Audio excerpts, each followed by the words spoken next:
కూడా కలిసికట్టుగా పనిచేసి కాపాడి సభ్యులు వెళ్ళవలసి ఉండడం. దాంతోపాటు పోలీసులు కూడా టైంకి వచ్చి కాపాడి పోలీసులు కూడా 104 కూడా రావడం,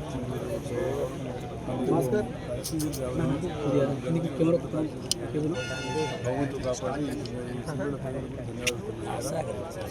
చాలా సంతోషం. వారు పాల్గొని వాళ్ళు కూడా లెక్క దిగుబడి వాళ్ళు బయటికి తీసి వారి వాళ్ళకి కాపాడేందుకు వారికి ధన్యవాదాలు తెలియజేస్తున్నాం. ఈ సంఘటనలో మంచి ఆలోచన చేయాలి.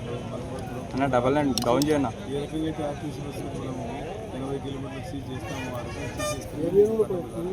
ఎందుకంటే ఈ ప్రైవేట్ బస్సులు ఒకరికైనా ముందు పోవాలి, ఒకరికైనా ముందు పోవాలి. మా బస్సులో పోతే ముందు పోతుంది కాబట్టి ఈ రకమైన వాదన దాదాపు ప్రైవేట్ బస్సులు ఉంటున్నాయి. 1960-70 అప్పుడు కూడా బస్సులు ప్రైవేట్ బస్సులు ఎక్కువ ఉన్నాయి. అప్పుడు ఆర్టీసీ బస్సు ఉండేది. ఆ రోజుల్లో కూడా ప్రైవేట్ బస్సులు 11 గంటలు ఈ బస్సు పోవాలి, 11:30 ఇంకో బస్సు పోవాలంటే అప్పుడు కాంపిటీషన్ జరిగేది. 11 దాటాన్ని కొంచెం కూడా ఉండేటోడు కాదు. కాబట్టి ఇది తొందరగా చేరాలని ఒక ఆలోచన చేస్తుంది. రాజ్యాంగ ఆతృతుంది. డిపార్ట్మెంట్ ప్రైవేట్ వెహికల్స్ వారు కూడా ఇది ఆతృత.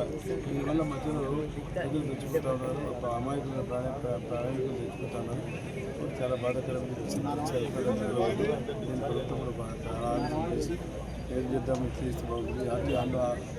ఆర్టీసీ లెక్క ఈ ప్రైవేట్ బస్సులు కూడా 80 కిలోమీటర్స్తో సీజ్ చేస్తే ఒక గంటకి తేడా వచ్చేది, తేడా రాదు. మన ఊరి కోసం మనం కూడా తొందరపడాల్సిన అవసరం లేదు.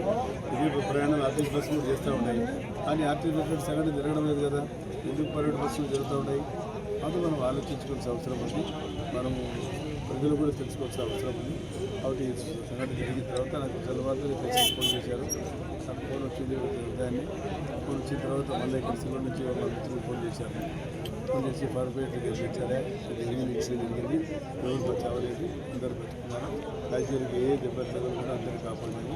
పోతుంది దయా అని చెప్పారు. క్లీనర్ ఇద్దరు డ్రైవర్లు చనిపోయినారు. ఫస్ట్ ఆ క్లీనర్ కూడా బాగా పనిచేశారు. చెప్పారు ఎక్కడ జరగకుండా కింద జరిగేది.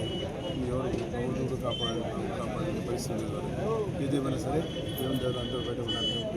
ఈ ప్రైవేట్ బస్సుల గురించి కూడా ఒకసారి ఆలోచన చేస్తాం, మాట్లాడుతూ దాని గురించి కూడా ప్రయత్నం చేయాలి. ఎందుకంటే ఇది కంట్రోల్ చేయకపోతే చాలా కష్టం.